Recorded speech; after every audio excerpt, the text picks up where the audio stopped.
नमस्ते बच्चों। आज की क्लास में हम लोग चर्चा करेंगे जनसंख्या के सामाजिक परिवर्तन में जनसंख्यात्मक कारक के। उसमें से पिछली क्लास में हम लोगों ने चर्चा की थी, उसमें 3 पॉइंटों पे चर्चा की थी, जिसमें लिंग, आयु और वैवाहिक स्तर में जनसंख्या की बनावट में इन तीनों महत्वपूर्ण बिंदुओं पर क्या प्रभाव पड़ता है, आखिर जनसंख्या का कितना हिस्सा या कितनी जनसंख्या प्रभावित होती है इनसे और क्या परिवर्तन आता है हमारे समाज में। उसी का कुछ शेष भाग जो रह गया था वो इस क्लास में हम लोग चर्चा करेंगे। इसमें से ये 4 पॉइंट हैं।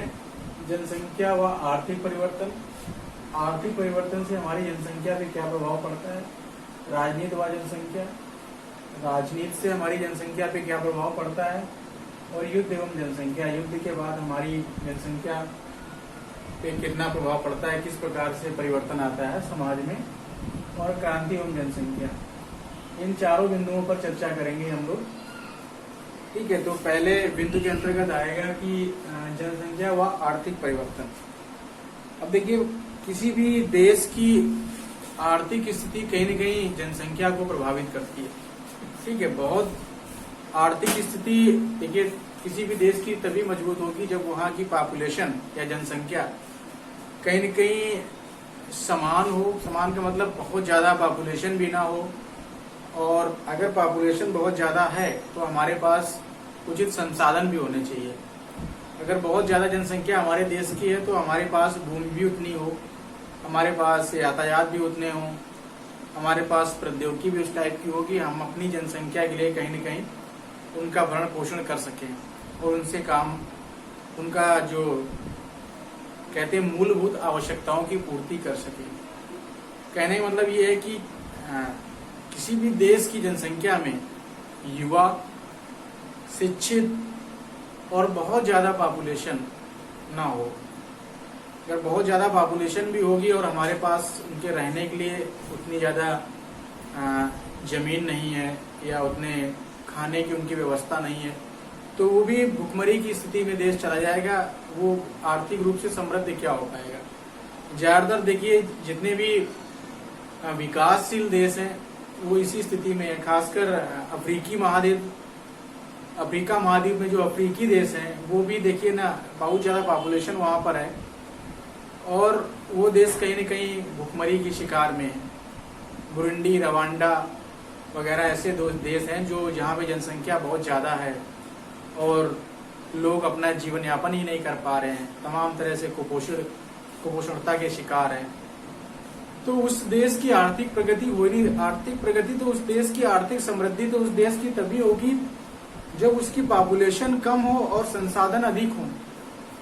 जब हमारे पास जनसंख्या कम है, भूमि बहुत है हमारे पास, तो हम अच्छी तरीके से ग्रोथ कर पाएंगे वहां पे कहीं न कहीं। ठीक है, कहीं न कहीं अच्छे तरीके से ग्रोथ कर पाएंगे और अपने देश की समृद्धि को मजबूत कर, क्योंकि अपने भरण पोषण के अलावा हम जितना भी भरण पोषण कर रहे हैं, इसके अलावा जब तक हम अपने इनकम का कहीं देश में नहीं लगाएंगे, ठीक है, या कोई व्यवसाय नहीं करेंगे या कहीं जमा नहीं करेंगे, तो फिर वो कहीं न कहीं देश के काम किस प्रकार से आएगा पैसा। जब हमारा पैसा हमारे मूलभूत आवश्यकताओं को पूरा करने के बावजूद भी देश के कार्यों में कहीं न कहीं लगा हो, तो वो कहीं न कहीं देश में सहयोग करेगा, आर्थिक समृद्धि बढ़ेगी। तो कहने का मतलब है किसी भी देश की जनसंख्या वृद्धि में जनशक्ति भी की वृद्धि होती है। फलस्वरूप मजदूर सस्ते हो जाते हैं। बहुत ज्यादा जनसंख्या होगी, देखिए बहुत ज्यादा जनसंख्या होने के फायदा भी है, नुकसान भी है। जैसे बहुत ज्यादा जनसंख्या अगर है किसी देश की तो युवा भी बहुत ज्यादा होंगे। अगर युवा बहुत ज्यादा होंगे तो कहीं न कहीं वो कार्य कर रहे होंगे, किसी न किसी कार्य में संलग्न होंगे, कहीं न कहीं देश की अर्थव्यवस्था में योगदान दे रहे होंगे। लेकिन कहने का मतलब ये है कि बहुत ज्यादा युवा देश की अर्थव्यवस्था में योगदान तो दे रहे हैं, लेकिन बहुत ज्यादा अगर पॉपुलेशन है तो उसके मूलभूत आवश्यकताओं की भी तो व्यवस्था करनी पड़ेगी, उनका भरण पोषण भी तो करना पड़ेगा, उनको खाने पीने की व्यवस्था करनी पड़ेगी, उनके रहने का भी इंतजाम करना पड़ेगा, ठीक है, उनके पहनने का भी इंतजाम करना पड़ेगा। तो ये भी समस्या है। बहुत ज्यादा मजदूर हमारे पास हैं, युवा मजदूर हैं, लेकिन वो कहीं न कहीं देश की अर्थव्यवस्था में योगदान तो कर रहे हैं, लेकिन अब उनके भरण पोषण के लिए, ठीक है, उनके खाने के लिए, इनकी भी तो कहीं न कहीं व्यवस्था देखनी पड़ेगी देश को। तो फायदा भी है तो नुकसान भी है। ठीक है। किंतु दूसरी ओर जनसंख्या के बढ़ने पर अधिक वस्तुओं की आवश्यकता होगी, मैंने जो आपको बताया। अंततः उत्पादन में वृद्धि करने के लिए नए नए आविष्कार करने पड़ेंगे हमको। ठीक है। अधिक जनसंख्या कभी कभी राष्ट्रीय आय में सहायक तो होती है। अधिक पॉपुलेशन कहीं न कहीं जो भी नेशनल इनकम है उसमें कहीं न कहीं सहायक तो होती है, तो कभी कभी विपरीत प्रभाव भी पड़ते हैं। जैसे भारत में जनसंख्या वृद्धि से आर्थिक समृद्धि को ठेस पहुंचती है। जैसे भारत जैसे ये विकासशील देश हैं, भारत है, चाइना है, ये जो भी पड़ोसी देश हैं हमारे, श्रीलंका है, नेपाल है, पाकिस्तान है, भूटान है, इन देशों में जनसंख्या है, ठीक है, बहुत ज्यादा जनसंख्या है। अब यहाँ पे इसका ठीक विपरीत प्रभाव पड़ता है। कहने का मतलब ये कि यहाँ पे पॉपुलेशन की वजह से लोग कमा तो रहे हैं, लेकिन इतना बड़ा देश है, उनके पूरे देश के लोगों का खाना, रहना, उनके पहनने का, ये सब, तो देश की स्थिति तो वैसी की वैसी है। ठीक है। जबकि रूस में आर्थिक समृद्धि के लिए जनसंख्या वृद्धि को आवश्यक माना जाता है। जैसे रूस जैसे देश है जहाँ पे इतनी ज्यादा क्षेत्रफल में, रूस विश्व के क्षेत्रफल में सबसे बड़ा देश है, उसके पास इतनी ज्यादा जमीन है, इतना ज्यादा सब कुछ है, लेकिन पॉपुलेशन कम है, तो वो लोग पॉपुलेशन को बढ़ावा देते हैं कि हमारे यहाँ जनसंख्या हो जाए तो हम आर्थिक समृद्धि और ज्यादा मजबूत कर लें। कहने का मतलब है कि जिस देश की जनसंख्या कम है और उनके पास संसाधन बहुत अधिक हैं, तो वो देश आर्थिक रूप से समृद्ध हो जाए।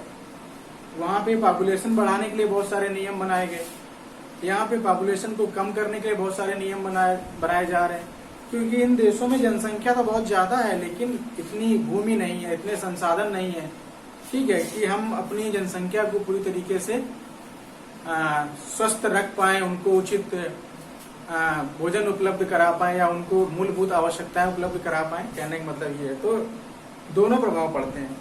तो कहने का मतलब ये है कि जनसंख्या व आर्थिक परिवर्तन की, कहीं न कहीं जनसंख्या में आर्थिक परिवर्तन का बहुत बड़ा योगदान होता है, कि उन देशों में आर्थिक परिवर्तन होता है जहाँ पे जनसंख्या कम होती है, उनके पास मूलभूत आवश्यकताएं, उनके पास जमीन अधिक है, संसाधन अधिक है, तो उन देशों में कहीं न कहीं जनसंख्या आर्थिक समृद्धि में योगदान देती है। लेकिन जिन देशों में जनसंख्या बहुत अधिक है, संसाधन बहुत कम है, तो वो देश कहीं न कहीं और ज्यादा डेप्थ और गहराई में जाता है।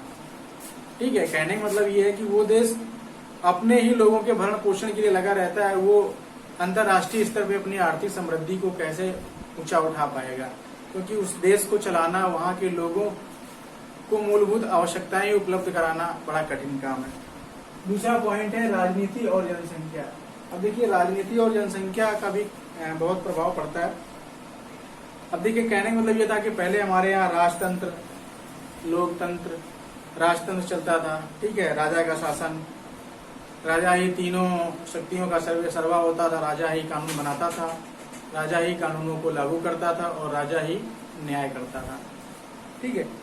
तो जहाँ पे राजतंत्र, प्रजातंत्र, साम्यवाद, ठीक है, पूंजीवाद आदि पर जनसंख्या के आकार का काफी प्रभाव पड़ता है। कहीं न कहीं जनसंख्या के आकार का इस पे बहुत काफी प्रभाव पड़ता है।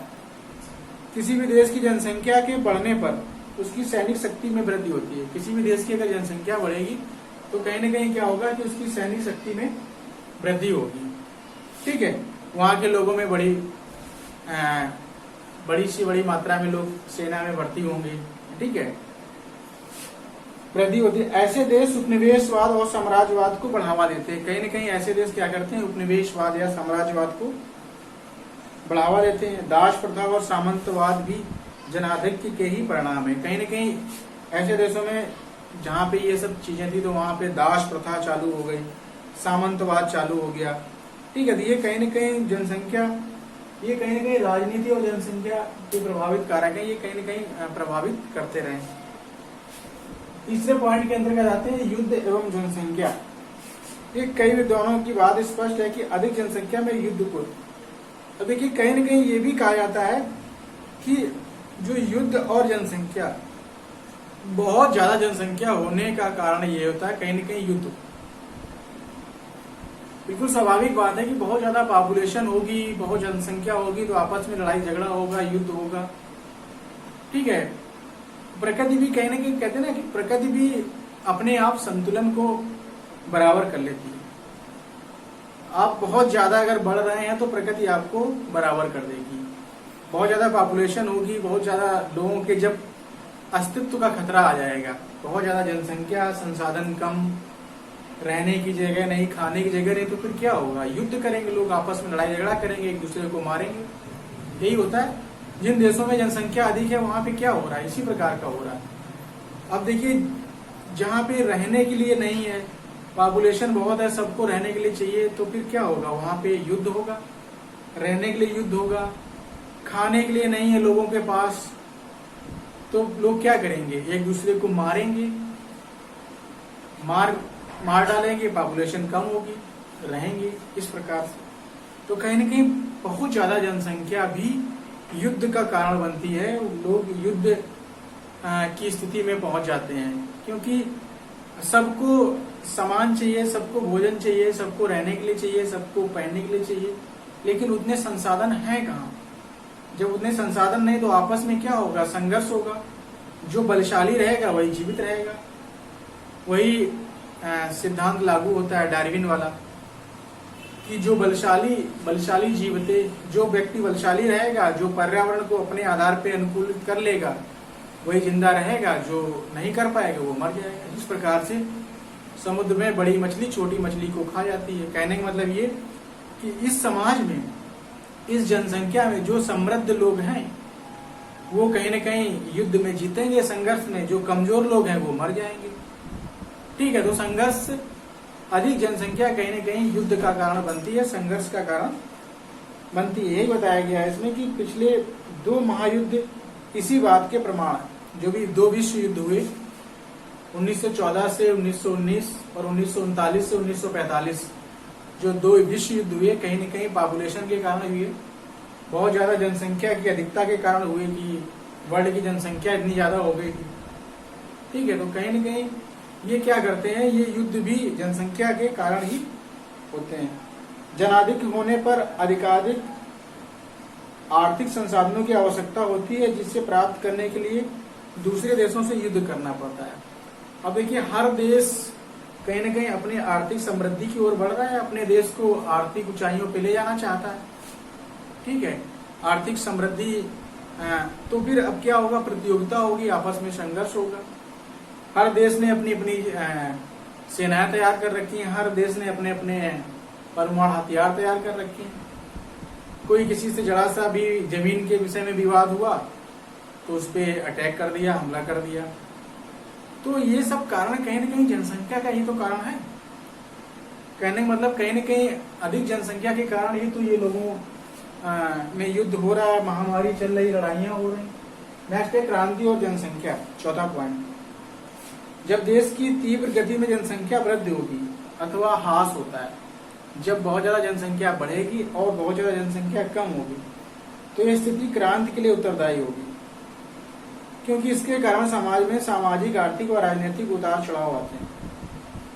ठीक है, क्रांति का मतलब क्या होता है? क्रांति का मतलब होता है व्यवस्था का परिवर्तन। जब बहुत ज्यादा समाज का शोषण होगा या बहुत ऐसी व्यवस्था जो समाज में नहीं चल पा रही है या लोग नहीं संचालित कर पा रहे हैं, तो फिर एक नए समाज का निर्माण होता है। उसका माध्यम कहीं न कहीं क्रांति होती है। क्रांति हिंसात्मक भी होती है और अहिंसात्मक भी होती है। 2 प्रकार की क्रांति होती है। क्रांति में हिंसा भी होती है और क्रांति में अहिंसा भी होती है। अब जैसे हमने कहा कि औद्योगिक क्रांति, फ्रांस की क्रांति, ये हिंसात्मक क्रांति थी, इनमें हिंसा हुआ कहीं न कहीं। रूस की क्रांति, ठीक है, बोल्शेविक क्रांति, लीबिया की क्रांति, ये सब हिंसात्मक क्रांतियां। अब वैज्ञानिक क्रांति तो हिंसात्मक है नहीं। ठीक है, हरित क्रांति हिंसात्मक है नहीं, श्वेत क्रांति हिंसात्मक है नहीं, पर्टिकुलर किसी वस्तु को लेकर क्रांतियां हों। ठीक है, तो कहने मतलब क्रांति का मतलब ये होता है कि जो भी व्यवस्था पुरानी है उस व्यवस्था को समाप्त करके नई व्यवस्था स्थापित करना क्रांति। व्यवस्था का परिवर्तन, व्यवस्था में परिवर्तन आंदोलन और व्यवस्था का परिवर्तन क्रांति। अगर कोई भी व्यवस्था चल रही उसमें थोड़ा सा परिवर्तन कर दिया तो उसको हम आंदोलन कहते हैं। ठीक है, कि ये आंदोलन है, किसी भी मुद्दे पर लेकर चर्चा कर रहे थे, लेकिन व्यवस्था का पूरी तरीके से अगर हम परिवर्तन कर दिए तो वो क्रांति में बदल जाएगा। तो क्रांति के लिए उत्तरदायी, क्योंकि इसके कारण समाज में सामाजिक, आर्थिक और राजनीतिक उतार चढ़ाव आते हैं। निम्न वर्ग उच्च वर्ग में उथल पुथल होता है। जनाधिक्य लोगों को पर्याप्त आर्थिक सुविधाएं नहीं मिल पाती हैं। बहुत ज्यादा लोग रहेंगे तो उन्हें आर्थिक सुविधाएं नहीं प्राप्त होंगी। दो वर्ग समाज में इनके आधार पे होते हैं, एक निम्न वर्ग, एक उच्च वर्ग। तो उनमें क्या होता है, संघर्ष होगा, तो एक नए वर्ग का जन्म होगा। ठीक है, उनके मन में शासन के प्रति विरोध एवं विद्रोह पैदा होता है, संघर्ष की स्थिति पैदा होती है और लोग क्रांति और परिवर्तन के लिए प्रयत्नशील हो जाते हैं। तो कहीं ना कहीं फिर लोग क्या करेंगे, क्रांति और परिवर्तन के लिए प्रयत्नशील हो जाएंगे। ठीक है, क्योंकि जब बहुत ज्यादा पॉपुलेशन रहेगी और उनमें उथल पुथल होगा, आपस में असंतोष होगा, उनके स्वप्न पूरे नहीं होंगे, उनके अधिकारों का हनन होगा, उनके अधिकार पूरे नहीं होंगे, तो कहीं ना कहीं यह परिवर्तन क्रांति के रूप में आ जाएगा। तो इस प्रकार से बच्चों सामाजिक परिवर्तन के जनसंख्यात्मक कारक की जो 4 पॉइंट थे, मैंने इनकी चर्चा आपको कर दी। जिसमें पहला जनसंख्या और आर्थिक परिवर्तन, राजनीति और जनसंख्या, तीसरा है युद्ध एवं जनसंख्या और चौथा है क्रांति एवं जनसंख्या। तो इस प्रकार से ये टॉपिक आज का पूरा हो जाता है। अब नेक्स्ट टॉपिक में हम लोग नेक्स्ट क्लास में हम लोग नए टॉपिक की चर्चा करेंगे। आज यहीं तक, धन्यवाद।